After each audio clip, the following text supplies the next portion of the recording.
Yo, what's good, NBA fans? It's Mike here. About a month ago, I made a video on the Portland Trailblazers and why I believed that they were going to be one of the best teams in the Western Conference, and Damian Lillard, even though he wasn't going to win the MVP, was going to have a shot of it because of how good his team was. Kinda looking like I might have jinxed the Portland Trailblazers. Because this team is not living up to my high expectations, to say the least. They are currently tied for the 8th seed in the Western Conference, or I should say, their record is tied with the 9th seed, who are the Houston Rockets. The Blazers are 10-9, and their record, I hate to say it, but it's only going to get worse, at least over the next month or so, as injuries have plagued this freaking team. CJ McCollum is set to be out another 4 weeks. We will not see him until, at best, the very end of February, probably not until March. Jusuf Nurkic, wow, oh my goodness, I killed that name.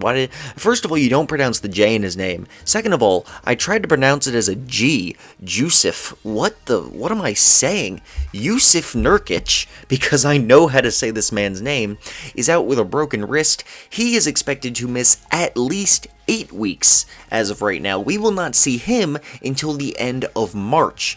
Zach Collins is out for an amount of time. He's out indefinitely. Derek Jones is out for at least a few more games, and we're not exactly sure when he's going to come back. This team's got problems, guys. This team has some crazy injury problems, and for a team that was very top-heavy, missing their second and third best player in Nurkic and McCollum for really any amount of time in the stacked West is pretty much a death sentence for this team, alright? They are the 8th seed right now. They have the 6th best offense in the NBA, which I actually expect to fall down more, and we'll get to that soon. And they have the 29th ranked defense, which is definitely partially due to their injuries, alright? Nurkic, Zach Collins, and Derek Jones are all, I would say, at least slightly above average defenders, and they're all out. And while we were expecting, well, I was expecting Robert Covington to be great, Rocco has instead elected to suck booty this year. The man is averaging 6.5 points a game on god-awful efficiency, 31% from the field, 28% from 3. My goodness, man, your only job is to hit threes and play defense, and clearly, he hasn't been playing defense that great either. Now, I'm not going to sit here and be like, Robert Covington's been bad defensively, but the man's averaging 3 fouls a game, and he's just I don't know what's up with him. I don't know if Covington secretly has some kind of injury. I haven't been, super closely following the Blazers. But the man, there's no reason Robert Covington should be on your team and you're the second worst defense in the league, okay? I don't care about those other injuries. You look at when he got traded to the Timberwolves, he immediately took that team from a bottom defense to a top defense just with his presence alone, replacing Jimmy Butler, who is also a good defender. This is a guy who should be an all-defense candidate every single year, and he's just not up to it. Not to mention he's been garbage on offense. So the Blazers got problems, alright? They got some serious problems, and it's not just the injuries. But let me talk about really the only good thing about the Blazers this season, which is Damian Lillard. Lillard is once again having an MVP caliber season. 29 points a game, 7 assists, 5 rebounds, and he's putting up these numbers on 46% from the field, 38% from 3, and 94% from the free throw line on 7.5 attempts a game.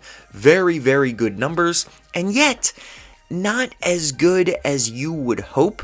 And I'm going to give his efficiency a slight pass due to the fact that he has been playing the last several games with no McCollum, and he's been playing most of his games this year without Jusuf Nurkic, his other 2 best players, specifically 2 best players on offense. This is taking all of the attention, or I should say, this is making it so that all of the attention is on Dame, because there's nobody else who's really a threat. Like I said, Robert Covington has been straight cheeks, alright?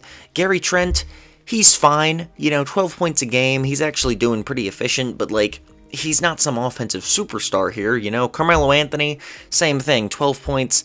Carmelo Anthony's actually got some god-awful efficiency. All these people, I really don't understand where the Melo fan base comes from, where there's all these people who think Carmelo Anthony is secretly a fringe all-star level player these days. The man's averaging 12 points on 36% shooting. Like, enough said. The dude does not contribute that much to a winning team. He also turns the ball over the same rate that he passes. He's not a great player, guys. I don't know. Like, he's not, bad enough that he should be out of the league, but all these people who think that Melo's, should be starting and that, he's really going to make this team better, he's just not. He's, an average bench player, at best. The man's old. He's way past his prime. I'm getting into a little bit of a rant here. I don't, even hate Melo or anything. I just don't get where all this, obsession with how good he is comes from.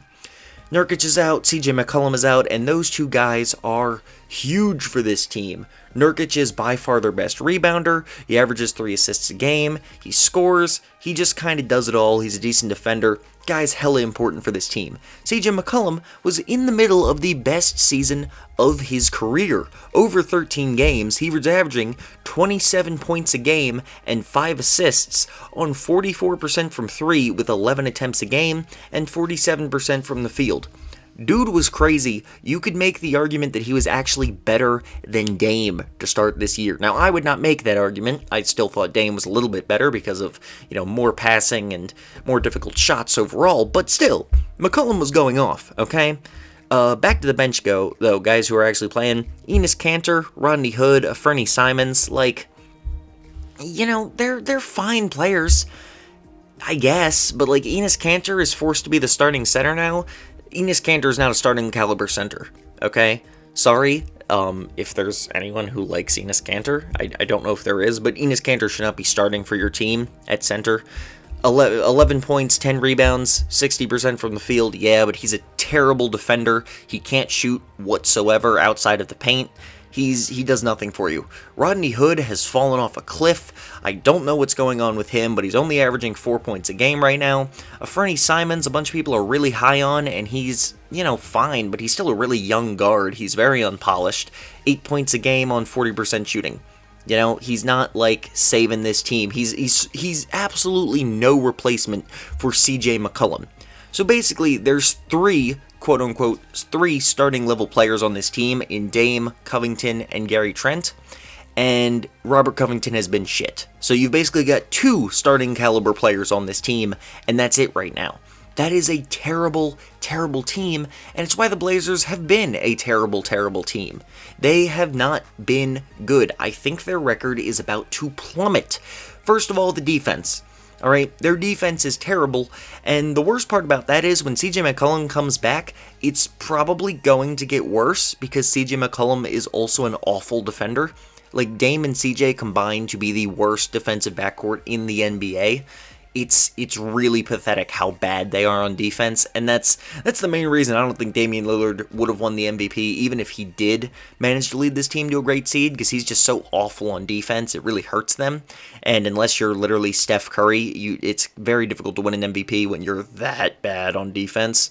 But unfortunately for the Blazers, defense isn't their only issue. I'm pretty sure I already mentioned, I think their offense is going to fall off a cliff, at least until CJ McCollum comes back, because they are dead last in the NBA in assists per game, and that is not good. That's the reason why I think Damian Lillard isn't having, the crazy efficiency you would expect him to have. Yeah, 38% from 3 on 10 attempts that's very efficient, but it's not quite Damian Lillard efficiency, We expect him to be a little bit better. And the reason why is he's not getting any open shots. With CJ McCollum out, he's literally the only playmaker on this team. He's averaging 7 assists a game, and he really should be averaging more, okay? Nobody else on this team playmakes. His next best playmaker on the team who's healthy right now is Robert Covington. What? Robert Covington should never be the second. He is the second leading assist per game guy on the team with 1.9. Because Nurkic and CJ McCollum, who combine for about 7 assists a game, are both out. That's atrocious, okay? That is terrible. And it's part of the reason Dame's not doing quite as well as you would hope. I think it's part of the reason that Robert Covington is also shooting so abysmally, because this is not a guy who's going to sit there and take dudes off the dribble, and hit contested shots. He's a guy who's a catch-and-shoot three-point shooter. That's all Robert Covington is. He can't shoot a contested three to save his life. I know he was on the Sixers, and he loved those wide open shots he'd get from Embiid and Simmons, but if you asked him to do something on his own, the man does nothing, okay?